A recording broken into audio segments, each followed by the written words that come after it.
Welcome. Thank you for joining us today.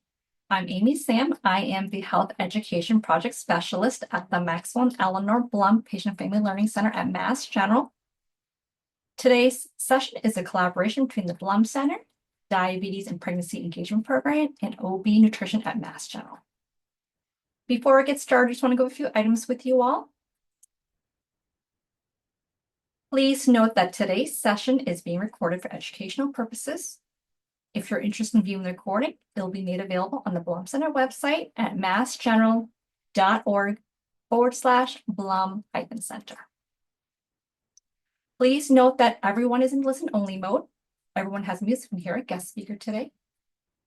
If you have questions for our guest speaker, you may use the chat feature, which is located at the bottom of your screen. We'll have time for them in the end. Only Blum Center staff and our guest speakers will see your questions. Please do not share any personal medical information or questions in the chat. If you have a personal medical question, please ask your doctor. Lastly, at the end of today's session, you'll be directed to a brief survey, which we'd like to ask you to complete. Your feedback is important to us as we plan future programs. Okay. So joining us today, we have Aoife Gilvarry. Aoife grew up right outside of Boston. She attended Villanova University, where she received her Bachelor of Science in Comprehensive Science and minor in Psychology. She later went to Simmons University here in Boston, where she received her Master's of Science in Nutrition and Health Promotion, as well as a Certificate of Training in Sports Nutrition. She is currently in Mass General Hospital Dietetic Internship Program and will graduate in mid-July. Supporting today's session, we also have Stacy Nelson. Stacy is a clinical nutrition manager with over 30 years of clinical and community nutrition experience. She has been with Mass General Hospital's Nutrition Services Department since 2000 and is the clinical nutrition manager for outpatient nutrition services and the lead clinical dietitian in Vincent Obstetrics. Her current areas of specialty practice include perinatal nutrition, diabetes and pregnancy, women's health, and adult weight management, in which she holds a certificate of training from the Commission of Dietetic Registration. She is the co-author of the book, You and Your Baby Healthy Eating During Pregnancy, published by Wiley, Johns & Sons, and she continues to appear in both local and national media to comment on nutrition-related news and research. Before we turn it over to Aoife, who will lead today's session on healthy eating during pregnancy, Iransa, the lead engagement coordinator for the Diabetes and Pregnancy Engagement Program, will start us off with a few slides.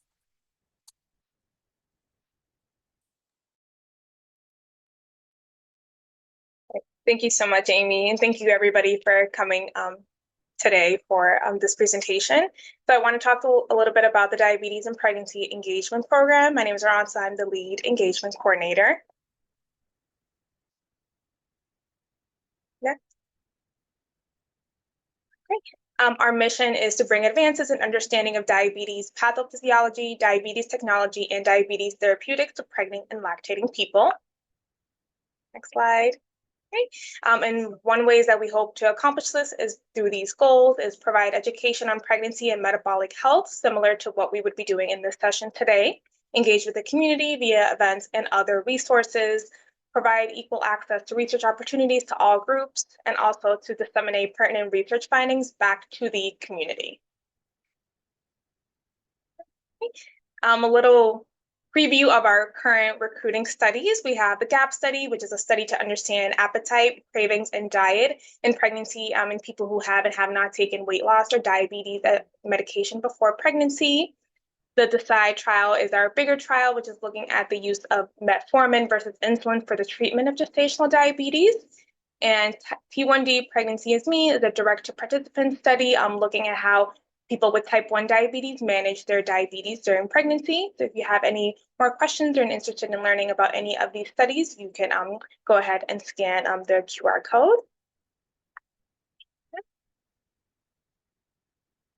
And just for a couple of things that for future events, so this is our first event, and we really wanted to reach out to Stacy and Aoife to do this event since a lot of our patients for our research studies are seen at Yaki, so we wanted to make sure we incorporate something with the OB Yaki team, as well as something that can relate to many people, which is nutrition. So in the future, we are going to have a managing diabetes in pregnancy presentation, which is about managing all different types of diabetes in pregnancy. We are hoping to do some community events at Chelsea and Riviera Health Centers to reach patients that are not seen here in Boston. And if you are interested in collaborating, or if you have any other questions or any way that we can help, feel free to reach out to me. But thank you so much. Thanks, Stacy and Aoife, for this amazing presentation. We were so excited to work with you today. All right, thank you, Arantha and Amy, for that introduction. And thank you, everyone, for joining this presentation. I look forward to speaking with you about healthy eating during pregnancy, and we'll be addressing some common questions like how many calories should I be eating? What are some prenatal supplements that I should be looking out for, and others. So some objectives that we will cover today are, I'll just go over another little introduction of myself, some general healthy eating or nutrition during pregnancy, what you should look for in some prenatal supplements, and we'll address some common myths as well during pregnancy. And then at the end, we will cover any questions that you have. And also Stacy Nelson will be available at the end of the presentation to answer questions as well. All right, so thank you again, Amy, for introducing me. I'll kind of skip over the basic information again, but I wanted to kind of address how I am on this journey to become a dietitian myself. So I did graduate with a Bachelor of Science from Villanova University. And then to become a dietitian now, you need a master's in nutrition. So I went to Simmons University to get my master's in nutrition and health promotion. And also, before you sit for the registered dietitian exam, you must complete a supervised internship. So at the moment, I am at the MGH Dietetic Internship, which is a 44-week program where we have 1,400 supervised hours, and we rotate through different areas of nutrition around the hospital. So for example, I've gone through clinical inpatient, outpatient counseling, research, health centers, WIC, food service. And currently I chose to do my 6-week concentration with Stacy Nelson in the Obstetrics nutrition department. So I've been thoroughly enjoying that. And this presentation gives a great example of topics that we discussed during counseling sessions. And the future for me is I graduate in July from this program, and I'll be looking to take the registered dietitian exam. Okay, so to address some nutrition and pregnancy for this section of the presentation. So why is nutrition important during pregnancy? So what we want to do is we want to support the optimal growth of baby while maintaining mom's own health.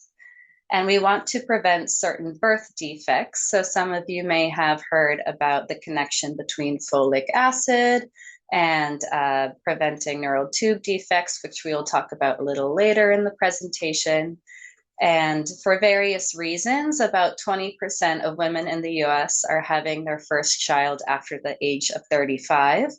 And why this is important is because people who are having kids or who are pregnant after the age of 35 are more likely to have certain health risks, which may lead to increased pregnancy complications.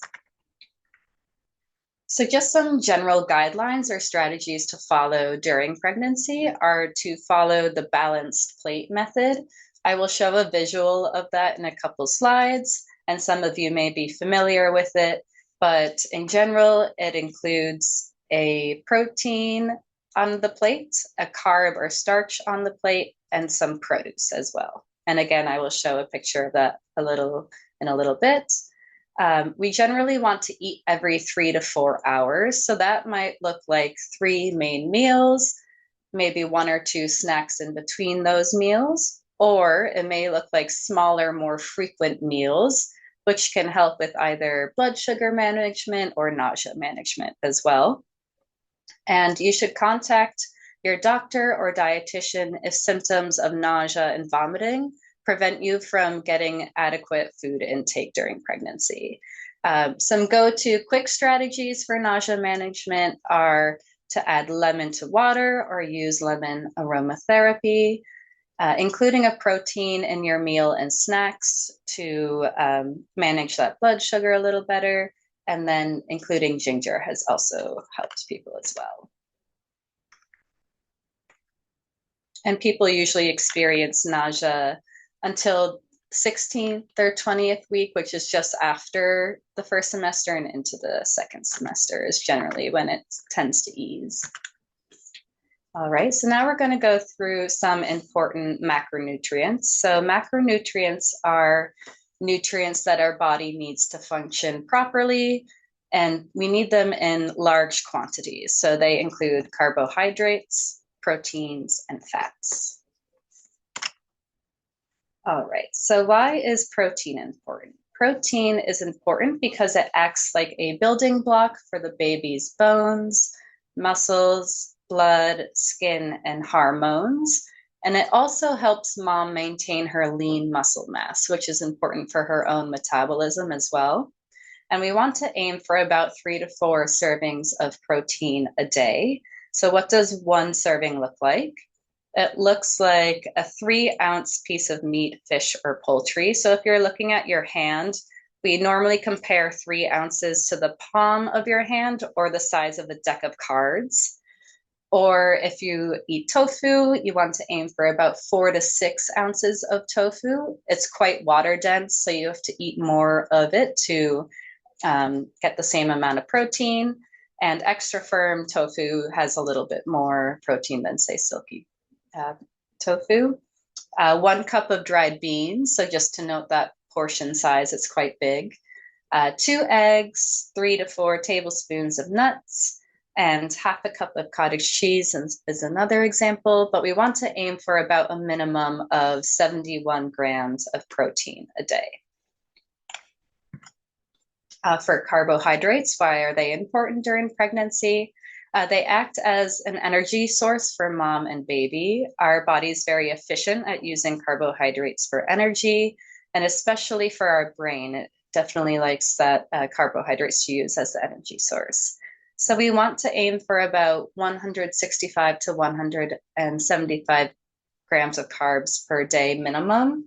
And this is because if someone is eating lower than that amount, they might not be reaching their total caloric intake adequacy that they should be reaching. They might be at risk for micronutrient deficiencies. And also, if they're eating less carbs, then they might be eating more fat, which might lead to more circulating fatty acids in the blood, which can lead to and influence insulin resistance as well. So some sources of carbohydrates are bread, pasta, rice, tortillas, crackers, fruits, and starchy vegetables like potatoes, plantains, corn, and peas. All right, and why is fat important? It also acts as an energy source. It is very important for tissue and brain development of baby. And it provides essential fatty acids, for example, DHA, which I'll talk about in a little bit. And what I mean by essential fatty acids, essential means that our body cannot produce it, so we have to obtain it from our diet. So again, this is why fat is important to eat during pregnancy, and we want to aim for about 20 to 35% of fat from our total caloric intake. And some sources of fat, specifically healthy fat, are avocados, full-fat dairy products, nuts and seeds, and salmon. And some of these examples are also important for nutrients, which I will discuss later in the presentation. And this is a picture of the balanced plate, which I talked about general guidelines to follow during pregnancy. So for this visual, you can see that about half of the plate is covered by produce, like fruits and vegetables.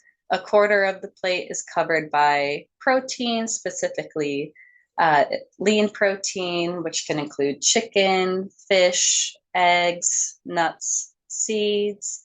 And then the last quarter of the plate is covered by starch, preferably whole grains.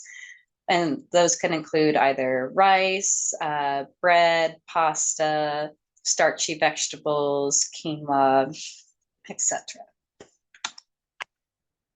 Okay, so now we're going to address some important micronutrients during pregnancy. And micronutrients are nutrients that, again, our body needs to function, but we need them in smaller amounts compared to macronutrients. All right, so for calcium, we're probably very familiar with it, but just to address its functions and importance during pregnancy, it builds baby's bones and teeth. It also protects mom's bones. So if mom is not eating enough calcium during her pregnancy, the baby will take calcium from mom's bones, which then puts her at risk later on for osteoporosis and bone fractures. So that's why we definitely want an adequate calcium intake. And it's also important to support heart and muscle and nerve development of baby. So what we want to do is we want to aim for 3 to 4 servings a day of calcium for a total of 1,000 milligrams. So what that can look like is 1 cup of milk or soy milk. So that can look like a fortified plant-based milks with 25% of the daily value for calcium. And where you'll find that is on the nutrition label on any product. So again, you'll look for 25% of the daily value for calcium. And what fortified means is that the company is adding calcium into that product that wasn't originally there. It could also look like 2 ounces of hard cheese, like cheddar, a couple of yogurt as well. And adequate vitamin D intake is very important because it allows calcium to actually absorb into our cells for use. So especially living in New England, where we can have longer winters, we want to monitor our vitamin D intake as well. Okay, and iron. So iron is important because it's involved with producing red blood cells, which deliver oxygen throughout mom and to baby as well. And iron needs significantly increase in pregnancy as well as blood volume. So we want to aim for about 27 milligrams per day of iron, and it is included in most prenatal supplements. So that could be an important micronutrient to check on your prenatal if you're taking one. And some food sources are 3 ounces of beef. So again, that palm or deck of cards of beef, 1 cup of legumes, but to note, they only give you about 3 to 5 milligrams of iron. So you would have to eat a substantial amount of beef or legumes to reach that adequate 27 milligrams per day. So that's why a lot of prenatal supplements include iron, just because it's very hard to reach that 27 milligrams through food alone. And then in that 3rd trimester, our iron needs increase just that little more too. So it's very important to monitor. And some cereals also are iron fortified, like Cheerios, I believe, contains about 13 milligrams of iron or so. Okay, and as mentioned for DHA, those stands for docosahexaenoic acid, and it's a type of essential omega-3 fatty acid. So as discussed before, essential meaning we have to obtain it through diet because our body does not produce it, and that omega-3 is those healthy fats. And why is it important? It supports the baby's brain and neural development, and it may reduce the risk of preterm birth. So we want to aim for about 200 to 300 milligrams of DHA per day. And what that looks like is, again, that 3 ounces of fatty fish or salmon. Eating salmon about 1 to 2 times a week would reach your DHA goal, or through supplements like fish oil or vegetarian-based algae supplements. Okay. Next, we have folic acid, and it's important, as I briefly mentioned before, to prevent neural tube defects that affect brain and spinal cord development of the baby. So during the first few weeks of baby's growth, that neural tube is growing, and eventually it would grow into the spinal cord and brain of the baby. But if mom is not getting enough folic acid, that neural tube does not close together correctly, which can lead to a neural tube defect called spina bifida. And folic acid is the synthetic version of folate. So you might be hearing folic acid versus folate. So that's the difference between the two. Folate is found in food, and folic acid would be in your supplements or what they use to fortify certain foods. So we want to aim for about 400 to 600 micrograms of folate as folic acid during pregnancy. And some food sources of folate are fortified cereals and breads, legumes, which include beans and lentils, and fruits and veggies as well. All right. So choline is a nutrient that more research is coming out about their role, or its role in pregnancy and its importance. So it's a bee-like compound that is essential for various body functions across all ages and stages of life. And it's important because it almost acts like the same as folic acid. It's important for the fetal brain and spinal development, and it also is important for cell membranes. So we want to aim for about 450 milligrams a day.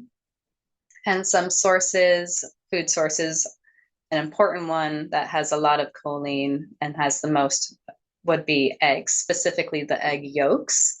So if mom could aim for about 1 egg a day or 2 eggs every other day, that would be reaching the choline requirements. And some other food sources are milk, cruciferous vegetables like broccoli and cauliflower.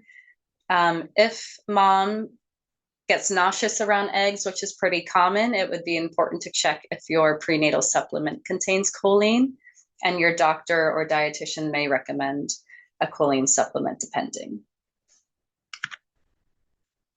All right, so iodine, why is it important? It is important for normal thyroid function of the baby. So the thyroid is important for regulating the body's metabolism, growth, and development. And a mild deficiency may cause negative effects in motor and cognitive function. So the American Thyroid Association recommends a minimum of 150 micrograms of iodine from your prenatal supplement, and the recommended dietary allowance is 220 micrograms daily. So some food sources of iodine are fish and dairy products.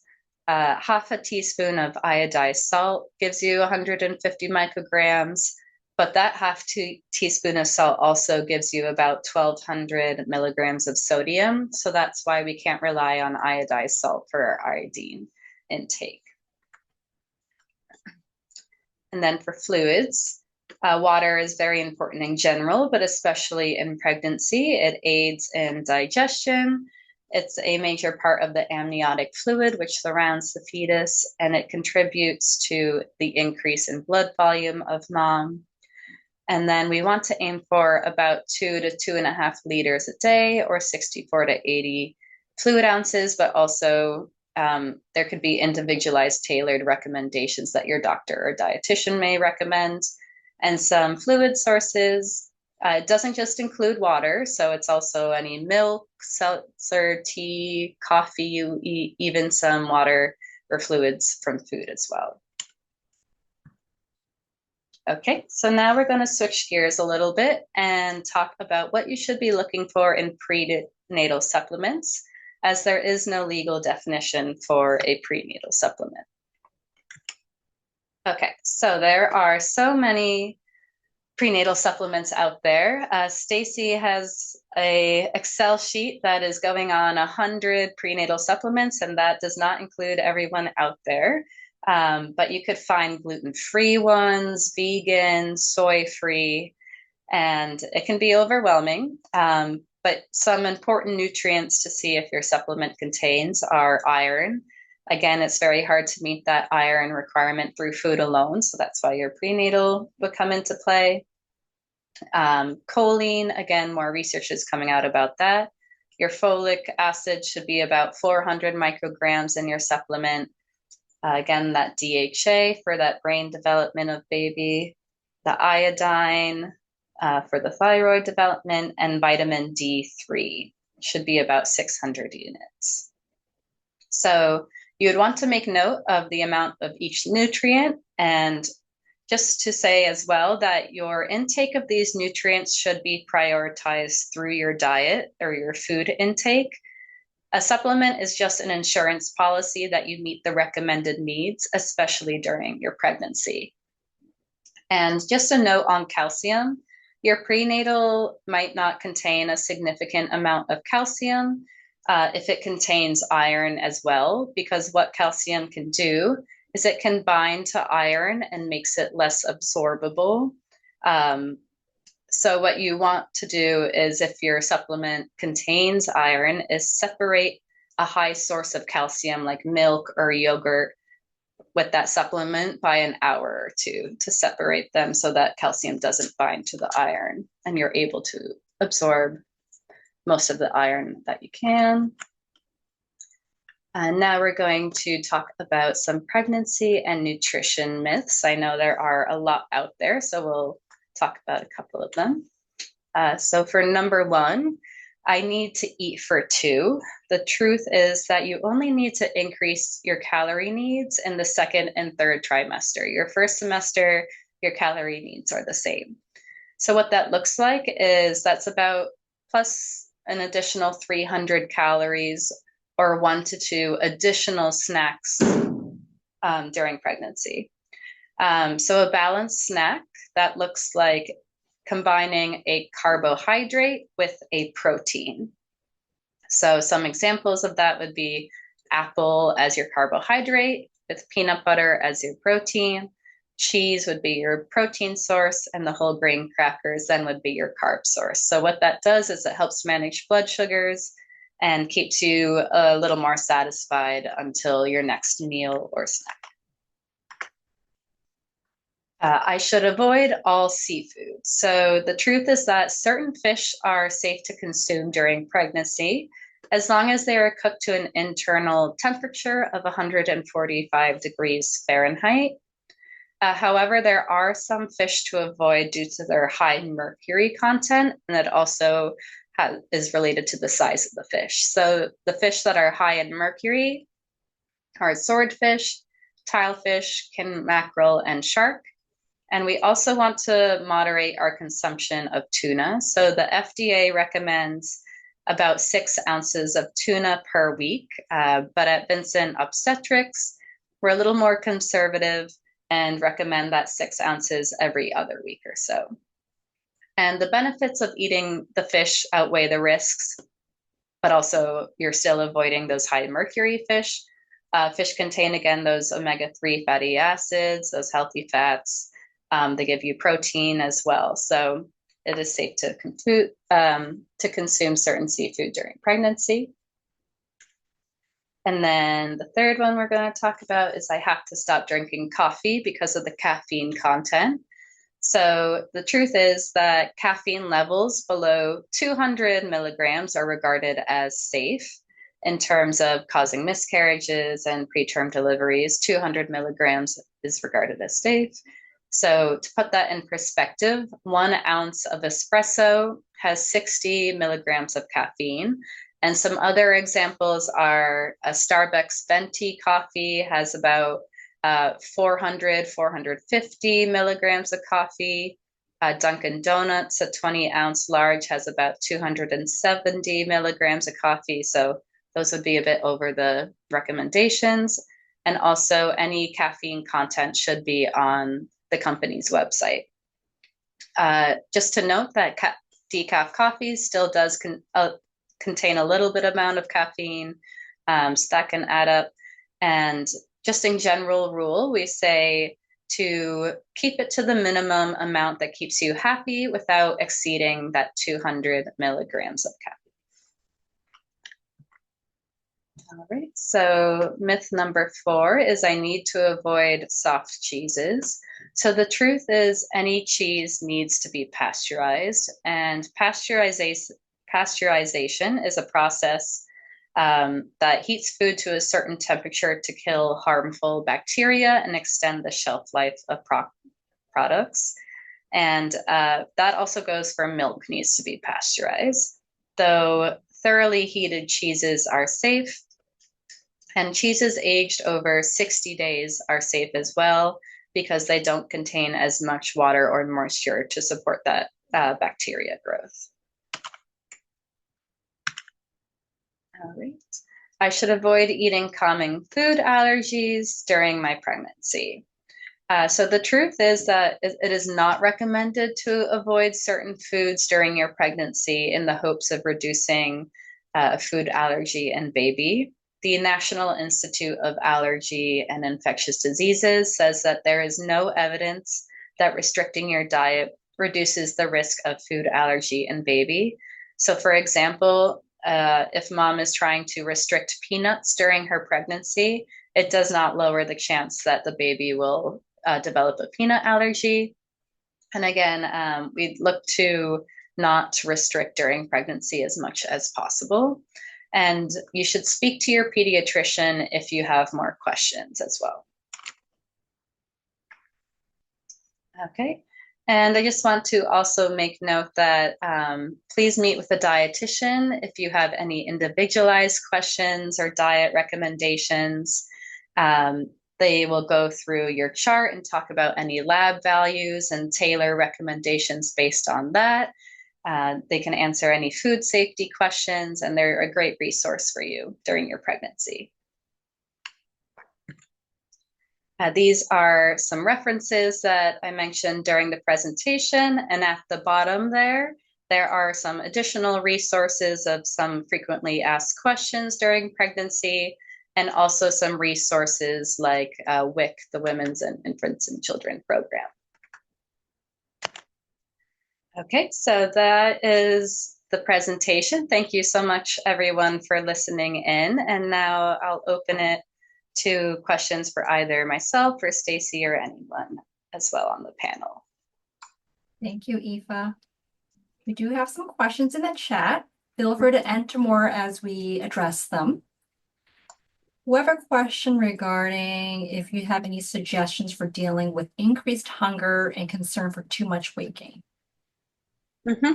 So that increased hunger, again, we can look at the balanced plate method, including that produce of the fruits and vegetables. It contains a lot of fiber, and that fiber can help with feeling full for a little longer. Or you can look at having those smaller, more frequent meals and including those balanced snacks, so that protein and that carb snack as well. And your doctor or your dietitian will be tracking your weight, and they will address, you know, if it's an appropriate amount of weight gain as well throughout your pregnancy. Yeah, just to jump in exactly, the fiber slows digestion, which increases satiety or how satisfied you are after you eat, as does protein. Protein is the most satiating of the 3 macronutrients. So taking a peek just at your eating pattern and seeing, am I including a little bit of protein every meal and snack, or are some more carb dense, which that burns a little quicker. You might get hungry a little sooner. That might lead to a little faster weight gain. So all of these strategies can help support more moderated weight gain patterns as well. Thank you. We have an attendee who's been having a very sweet tooth during their pregnancy, and they're worried about indulging in too many sweets and desserts. Are there any real dangers or risks that could come out of having a lot of sugar during a low-risk pregnancy? So with the having sweets and those kind of quick carbs, What carbs do is when we consume carbs, our body breaks it down into sugar, and that sugar goes around our blood. And when that sugar is in our blood, our pancreas releases insulin to go to that sugar in our blood and bring it to our cells for use.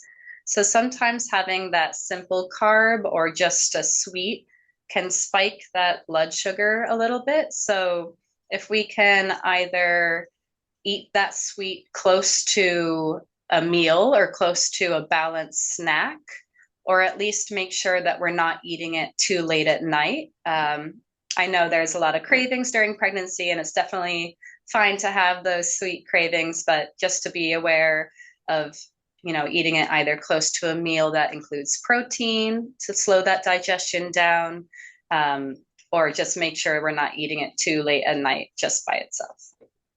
Yeah, beautiful. And also, I always like to recommend look at the whole pattern sort of as the 80-20 rule. Like, what are you doing 80% of the time? There's room for anything. There's room for a cookie or an ice cream cone.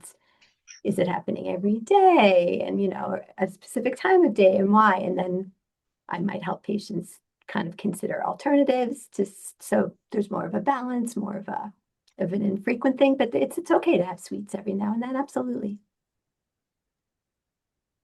Thank you. Our next question is, do you have any recommendations for apps or websites one can use to track micro and macronutrients? Stacey, would you like to take that one? Yeah, I mean, there's so many. One that I do like is MyFitnessPal. It learns from you. So if you are eating the same, most of us eat the same 2 or 3 dozen foods over and over. So then it's quicker. You can put in your own recipes and it'll break that down for analysis. So MyFitnessPal is a good one. FitDay, there's no one size fits all. If you're just looking to track generally a couple of days a week to see how you're doing and how everything's balancing out, those are 2 good ones. Thank you. Our next question is regarding choline supplements. If a person eats 1 egg per day, should they also be taking a choline supplement, or is it not needed? It wouldn't be needed. The 1 egg a day would be reaching your choline supplements for the week, or your choline requirements for the week. Yeah, I would just like to add, there's also no harm knowing that we're not perfect and there might be a couple weeks where suddenly you don't. More and more supplements, their newest version is including some choline or a little separate choline tablet. So it's not harmful if you want to have that again as an insurance policy, as Aoife sort of mentioned, which is what supplements are supposed to be. But if you're averaging an egg a day and you eat a wide variety of other foods, the dairy produce, the cruciferous vegetables, some animal protein, you are probably getting your needs. Right. We have a question regarding tuna. In your earlier slide, you mentioned about tuna moderation. Is that tuna steak or tuna fish? Does it matter? Specifically canned chunky tuna. And then Stacey, I don't know if you want to mention. Yeah, no, it's all tuna. So I mean, they have a variety of mercury content, but all tuna as a species are high mercury. So the recommendation from the FDA is just like 6 ounces a week. I'm a little bit more conservative, so I recommend. Most people, let's face it, are having tuna sandwiches, right? We're not going out and eating tuna steaks all the time. So if you have a tuna craving every other week, having a tuna sandwich or so is a really nice moderate amount of tuna. It's a good way to keep it in your repertoire by keeping it nice and moderate. Thank you. Our next question is whether you recommend taking a probiotic or a prebiotic. Stacey, would you like to take that? I absolutely would. So as a dietitian, I recommend food first whenever possible. The data is not yet robust enough to recommend a very specific pro or prebiotic supplement, especially to support very specific pregnancy outcomes. Certainly if somebody has GI issues or they've been prescribed one already, I'm not going to take that away. Probiotic supplements are safe. The probiotics are not absorbed systemically. They just stay in your gut and in your digestive tract. But I personally promote only probiotic and prebiotic rich foods to support the microbiome and other healthy outcomes, just because, again, the data is not that robust about what particular product at what particular dose would exert what particular outcome. Thank you. For individuals who follow a mostly plant-based diet, should they be concerned? Do you have any tips on nutrition? It is definitely still possible to meet the minimum protein requirement of 71 grams through a vegetarian diet. You would have your vegetarian sources, protein, lentils, eggs, even some like pea protein as well, powder. And you can also meet with a dietitian to ensure that you are tracking to hit the protein requirement throughout pregnancy. Again, we want to protect mom's lean body mass, as well as help baby grow their bones and muscles and tissues. So it would definitely be possible through a vegetarian diet, but it would just take a little bit more consciousness or monitoring of that protein intake, and including protein with every meal and snack throughout the day would also be important. Yep, I completely agree. And I think I saw another question pop up in the chat, not dissimilarly. What if I'm lactose intolerant or can't, have the milk? So same thing with if you're following a vegan or a vegetarian lifestyle that does not include dairy, there are plant-based fortified milks that are out there that can help meet, and there are even protein fortified versions as well. So exactly as Aoife said, it's not impossible. It's absolutely possible, but it would take a little more work.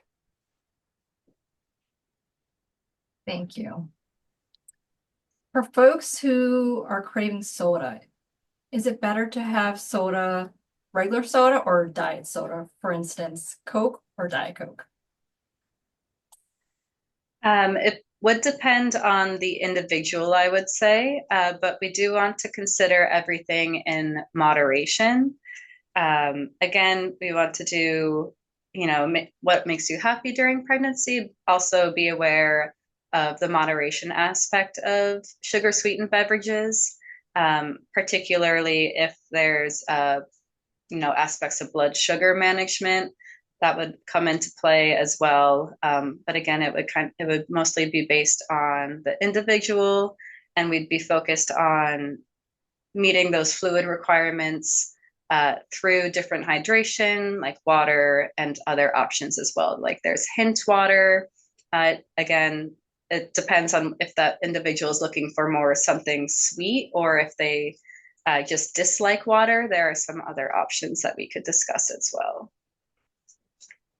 Yeah, variety and moderation in all things, pregnant or not, right? So we want to moderate the sugar. We also want to moderate the artificial or alternative, I should say, sweeteners, just because there's just not a ton of robust long-term safety data. So, and it's non-nutritive anyway. So if you're dying for Diet Coke and you have one every month, or that's fine.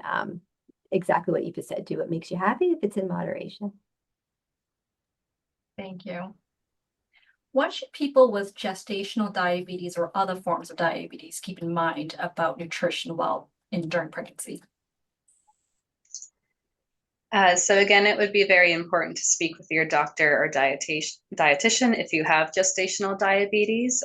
They would be tracking your sugars throughout the day, your fasting, your 2 hours post-eating sugars as well.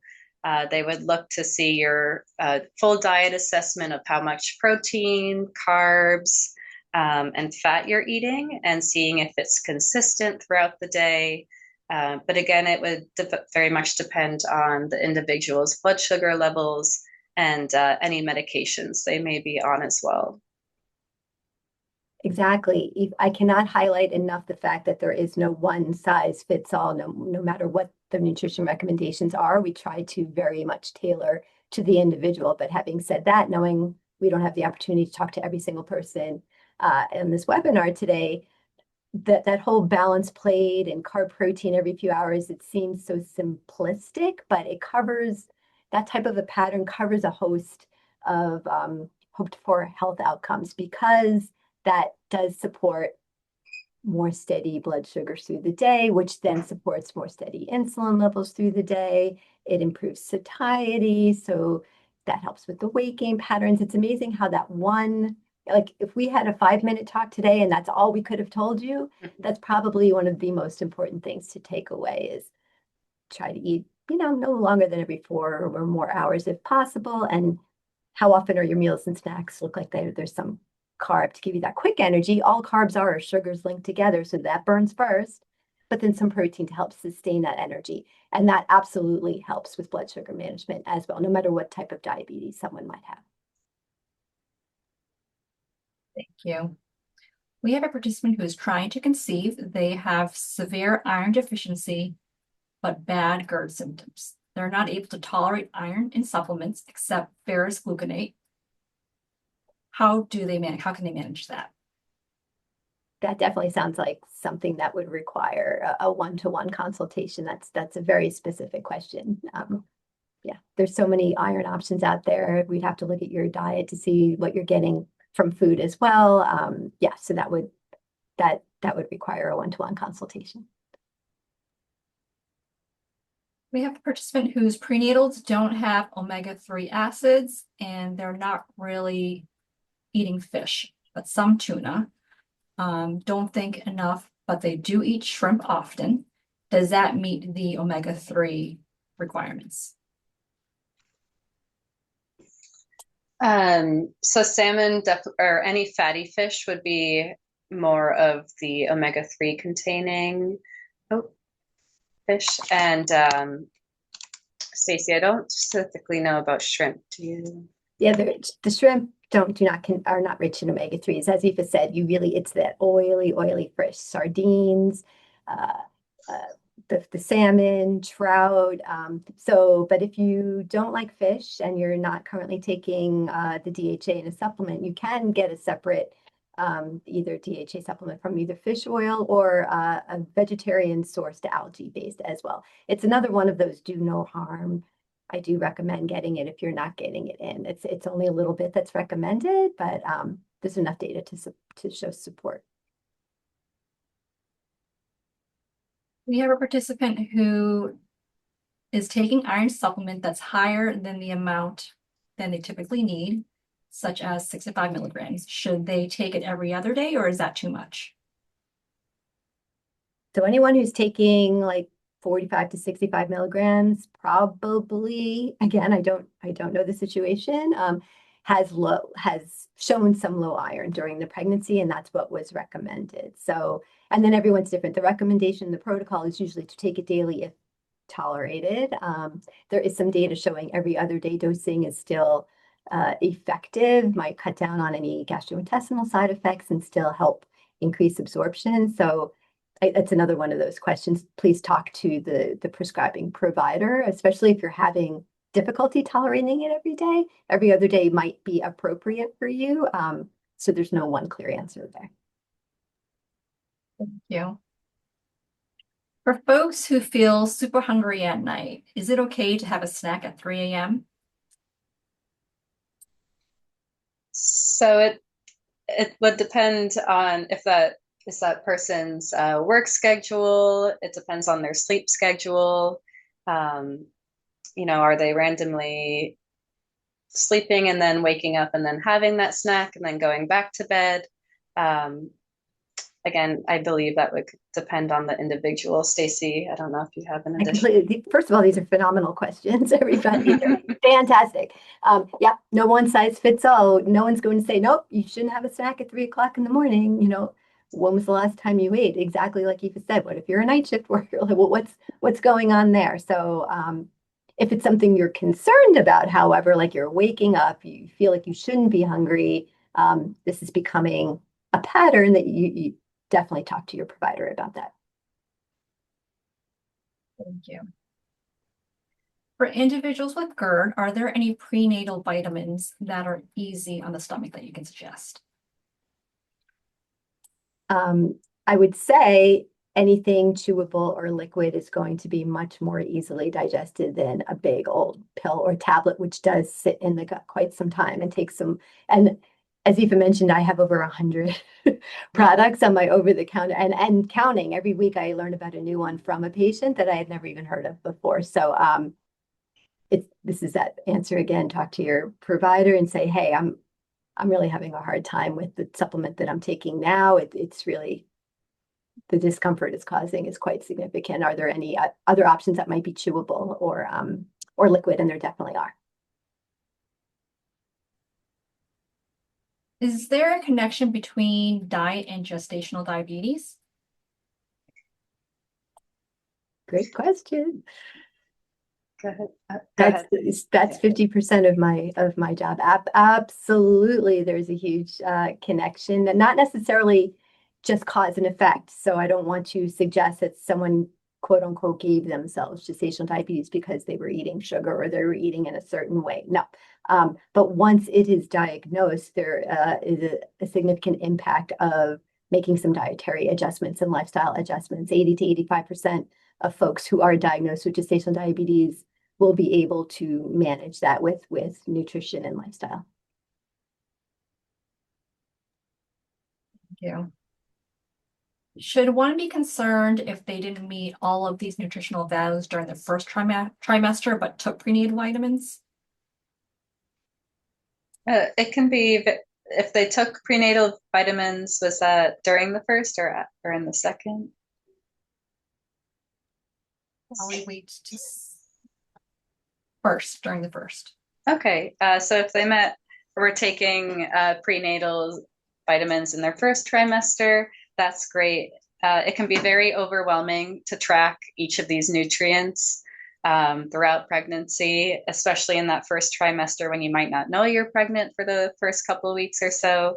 And again, that supplement acts as an insurance policy that you're meeting at least some of the requirements. And again, through your diet combination, that's fine, I'd say. Yeah, and as Aoife mentioned in one of the slides, in your first trimester, your nutrition needs haven't even increased yet.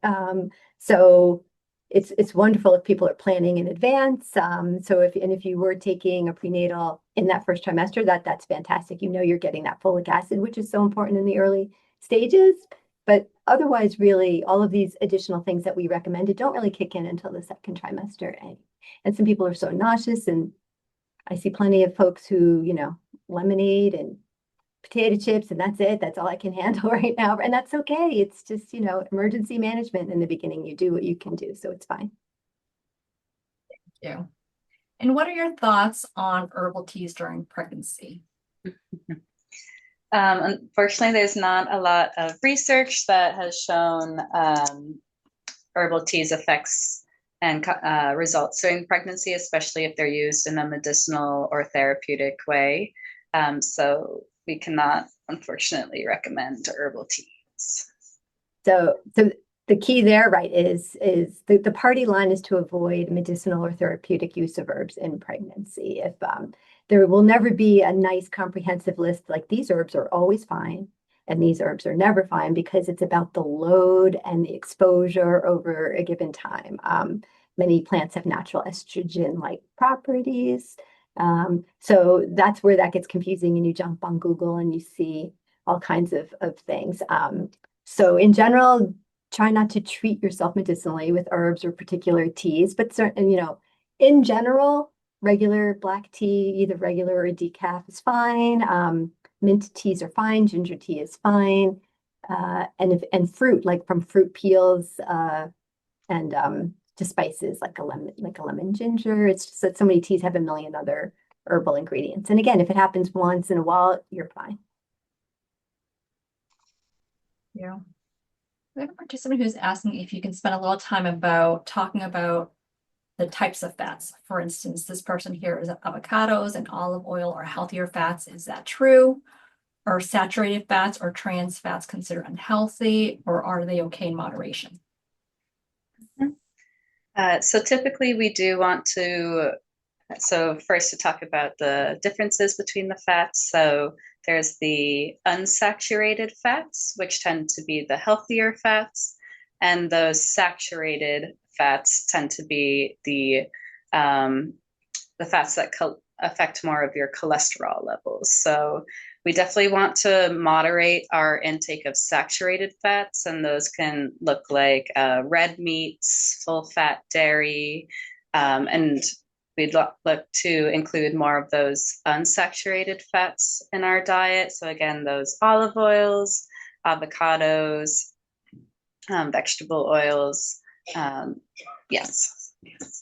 Yeah, I mean, we could give a whole separate talk on cardiometabolic health and the difference of all from all the fats. And so what's recommended in pregnancy really for general health is the same as for the rest of the population when we're not pregnant.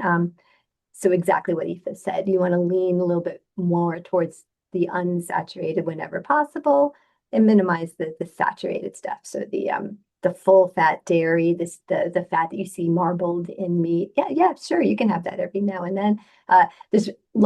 Luckily, there's very little, much less, I should say, trans fats out there in manufacturing because we know, so trans fats are definitely the worst. They are the most inflammatory. Those are the artificially saturated fats. You can think of that. So keep peeking at labels. It'll tell you right there if there's really, but otherwise, the recommendation that your PCP is giving you for general heart health, the same for when you're pregnant. Thank you. If a person's getting enough vitamin A through their supplements, should they be avoiding it through food? Such a yeah, it is a good question. It would one first depend on how much vitamin A is included in your prenatal, but typically we don't want to restrict any part of your diet. It would take quite amount of effort to hit that, we would call it the tolerable upper limit of the vitamin A, for when it would become more damaging. So I wouldn't worry about monitoring your vitamin A specifically if it is contained in your prenatal. Stacey, I don't know if you want to. Yeah, and there's two forms, right? There's the preformed vitamin A and then something called beta carotene. And what's in your diet mostly discounting fortified foods, but when we're talking fruits and vegetables, carrots and the leafy green, that's beta carotene. Your body will only convert that to the active form as needed. You cannot overdo that. So again, a prenatal will have X amount, but you don't have to worry about having too much in your diet. Some foods are fortified with that extra vitamin A. So once in a blue moon, if I meet somebody who has fortified protein powder with extra vitamin A, and then maybe they're having a few protein like bars with extra vitamin A, and then they're supplement. At once in a blue moon, somebody could be possibly over supplementing. But if the question was, do I have to be concerned about the vitamin A content in my food, whether I'm getting enough or too much if it's in my prenatal, then no. Thank you. Are there any prenatal vitamins that you recommend that include all of the core vitamins and nutrients covered in today's presentation? So I don't feel comfortable like giving specific brands because again, there's no one size fits all. And this is why I keep this spreadsheet because somebody might need something that's vegetarian. I could give you 2 or 3 recommendations, but at least 50% of the folks watching us today will be like, that's not going to work for me for whatever reason. So there's so many. I recommend going back and discussing it more with your provider if you're online and you're like, I don't even know how to start to make this choice. There are also videos on the Vincent OB website that I've created also about how to choose a specific prenatal. Yeah. If someone has a craving for a specific food, for instance, grapes, daily in their 2nd and 3rd trimester, does that mean they are missing a nutrient in their diet that food provides? I would say not necessarily. There are a lot of hormones that are produced during pregnancy. There might be taste changes or smells that are more enticing to you during pregnancy. So I would not, it doesn't necessarily mean that you are low in that specific food or nutrient. Correct. Yep. Thank you so much. I think we covered all the questions today. Thank you so much for your time. Before we end today's session, do you have any final thoughts you'd like to share with the audience? Just thank you everyone for joining. It was definitely a pleasure. And I love that there were so many questions. Yes, exactly. The questions were incredibly thoughtful. And thank you all for taking the hour today to join us today. I also included the Blum website in the chat, so if anyone's interested in viewing a recording of today's session, it'll be made available at massgeneral.org/Blum-Center. All right, everyone. Thank you so much. Have a great rest of the day. Bye-bye. Take care.